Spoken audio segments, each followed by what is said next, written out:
প্রথমেই ধন্যবাদ জানাচ্ছি automatic TV repairing TV play করার জন্য। আজকের এই ভিডিওর মাধ্যমে জানতে চলেছেন ডাটাই কন্ট্রোলার সঠিকভাবে কীভাবে পরিমাপ করবেন। চলুন তাহলে দেরি না করে ভিডিওটি শুরু করা যাক। ফিরে এসেছি আবার ইন্টুর পর। লক্ষ্য করলে দেখতে পারবেন পজিটিভ থেকে যখন আমরা নীল টার্মিনালে ধরেছি সঠিক রয়েছে, পাশাপাশি হলুদ টার্মিনাল সঠিক রয়েছে, সবুজ টার্মিনাল সঠিক রয়েছে।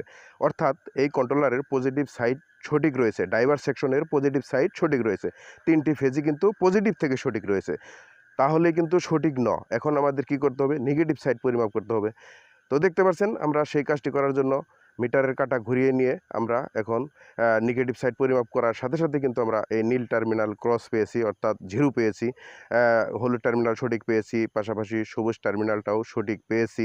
তো যেহেতু আমাদের নেগেটিভ সাইড 3টি টার্মিনাল রয়েছে, 3টি টার্মিনালের 2টি টার্মিনাল সঠিক পেয়েছি, পাশাপাশি 1টি টার্মিনাল সমস্যা পেয়েছি। আর পজিটিভ থেকে 3টা টার্মিনাল সঠিক পেয়েছে, অর্থাৎ ড্রাইভার সেকশনের নেগেটিভ সাইডের নীল সাইডটি সমস্যা হয়েছে, অর্থাৎ পিছনের সাইডটি সমস্যা হয়েছে। গাড়িটা হয়তো পিছনে যাওয়ার সময় মাইর খাইছিল, যার কারণে এই সমস্যাটা হয়েছে। তো এখানে লক্ষ্য করলে দেখতে পারবেন আরেকটি কন্ট্রোলার আপনাদেরকে তার সঠিক রয়েছে, যার কারণে এই কন্ট্রোলারটা নিয়েছি। প্রথমে আমি বলে থাকি AX100 দিয়ে মাপ দিলে 1.5 মাপ দেখা, এম্পায়ারে মাপ দেখা, অর্থাৎ 1.5 এম্পায়ারে মাপ দেখা, মাপটা সঠিক মাপ আসে। এই কারণে আমি এখানে দিয়ে মাপ দিই। তো দেখতে পাচ্ছেন পজিটিভ সাইড থেকে যখন আমি নীল টার্মিনাল মাপ দিচ্ছি 100% সঠিক রয়েছে। সবুজ টার্মিনাল কিন্তু মাপ একটু কম দেখাচ্ছে, অর্থাৎ সমস্যা রয়েছে। তো দেখতে পাচ্ছেন আমরা যখন নীল টার্মিনালে দিলাম, তো আমরা কি পেলাম? তারপর আমরা দেখতে পাচ্ছেন সবুজ এবং হলুদে মাপ শো করতেছে না, অর্থাৎ এই কন্ট্রোলারের ভিতরে সমস্যা রয়েছে।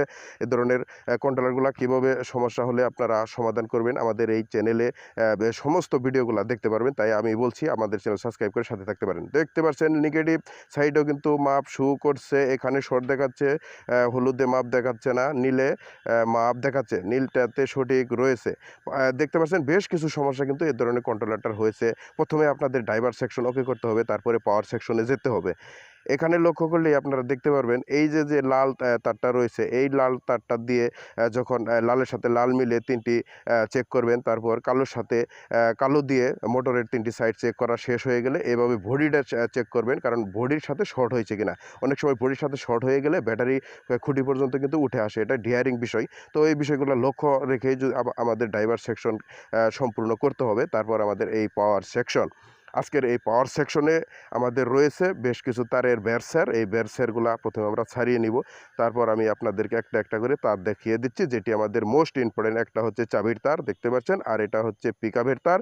তো অবশ্যই অ্যাক্সিলেটর এবং কি পিকআপ এবং কি সেন্সর এবং কি মোটরের আইসি এবং গিয়ার, অর্থাৎ অ্যাক্সিলেটর গিয়ার পিছনে এবং সামনে যাওয়ার যে গিয়ার, এই তারগুলা সমন্বয় এই ডাটাই কন্ট্রোলার। তাছাড়া যারা এ ধরনের কাজগুলা সরাসরি এসে আমাদের কাছে ডাটাই কন্ট্রোলার থেকে শুরু করে বিভিন্ন ধরনের আপডেট মডেলের কন্ট্রোলারের কাজগুলো শিখতে চাচ্ছেন, ইজি বাইকের এবং কি মিশুক, ভ্যান গাড়ি ও রিক্সার যাবতীয় কন্ট্রোলার মেরামত করা এখানে শেখানো হয়। আপনি যদি শিখতে চান উপরে দেওয়া স্ক্রিনের নাম্বারে যোগাযোগ করবেন। আর এ ধরনের ভিডিও পেতে অবশ্যই আমাদের চ্যানেল সাবস্ক্রাইব করে সাথে থাকবেন। দেখা হবে নতুন ভিডিওতে।